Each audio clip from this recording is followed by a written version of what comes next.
C'est parti.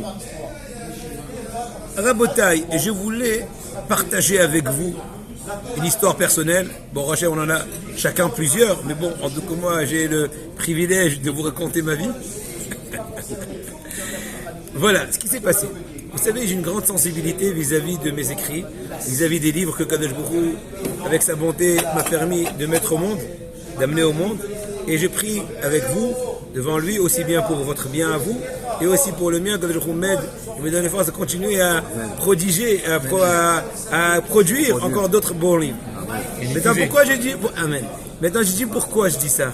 Parce que, à plusieurs reprises, je vais me dire peut-être des dizaines, j'ai envoyé des livres, des différents livres, là je suis au 4e livre, à un tel, avec une dédicace, bien sûr gratuitement, et des fois même mes jeunes enfants livrés jusqu'à domicile, gentil, et tout.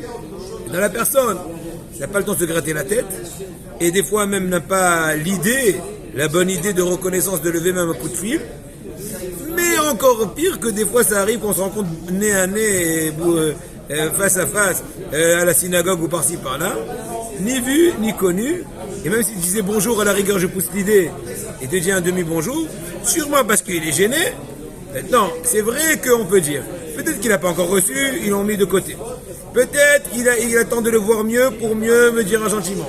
Peut-être qu'il n'a pas les nerfs, peut-être il est jaloux, j'en sais rien, peut-être 10 000 choses. Ok. Entre-temps, moi, ça me met mal. Je me sens un peu bousculé. Bon, mais c'est sûr que j'ai tort. Pourquoi j'ai tort? Il ne faut pas chercher les louanges des autres. Mais quand même, ça me fait mal. Parce que moi-même, quand je reçois même une petite brochure de n'importe qui, je tâche à l'appeler, à le renforcer. Pourquoi? Parce que je sais combien les gentils mots donnent des forces. Un exemple, cette semaine, je comptais reprendre mon étude, on va dire, orale, et arrêter un peu la dactylo du livre. Un peu pour souffler. C'est normal. Et puisque j'ai reçu des félicitations d'un cousin et d'un ami d'études, le vendredi, ça m'a fait changer d'avis, dans le bon sens, et j'ai repris de l'énergie, et je fais une nouvelle semaine d'actilo de livres. D'accord? Ça, c'est pour un exemple. Dans ce qui est arrivé, un très grand ami d'Aram, je lui ai envoyé, ça fait plus d'un mois, avant Shavuot, 2 livres, dans le même sachet, par son fils, venu spécialement chez moi, et même ça, c'était plusieurs téléphones, et depuis, ni vu ni connu. Son fils avait une petite semaine, il m'appelle au passage pour un truc personnel à lui, et au passage il me raconte, papa a vu pendant 2 heures ton livre était épaté, mais j'attendais un petit coup de fil. C'est un grand Dayan, il écrit assez fort sur Dayanout, je lui ai écrit une dédicace bombée, extraordinaire, pourvu pour moi, pour me faire des dédicaces comme ça. J'ai dit, je ne vais pas rester, je vais l'appeler. Et je l'ai appelé avant-hier matin, il me répond, ah oui, oui. Il me dit, excuse-moi, je t'ai répondu un peu froid au début parce que des fois, il y a des gens qui m'appellent pour des sujets juridiques que je dirige et je veux pas trop me mêler au téléphone. Ah oui, c'est vous avec les 2 livres, avec les trucs. Moi, j'ai vu dire, attends, tu réagis encore froidement? Ah ouais, c'est toi? Ouais. Je dis, écoutez, j'ai une grande question sur vous. Je dis, oui. Il dit, laquelle? Il me dit, écoute, vous n'avez même pas eu la peine de m'appeler, de trucs. Mais j'ai écoute, les grosses questions, on les laisse pour Abakiva Iger. Il dit, attends quoi? Il commençait à m'expliquer qu'il travaille dans 3 bâtés-dinim et qu'il a ceci, et qu'il est occupé, et qu'il n'a pas le temps. Je dis, mais qui t'a demandé de m'écrire une réponse sur mes livres? Mes livres sont très clairs.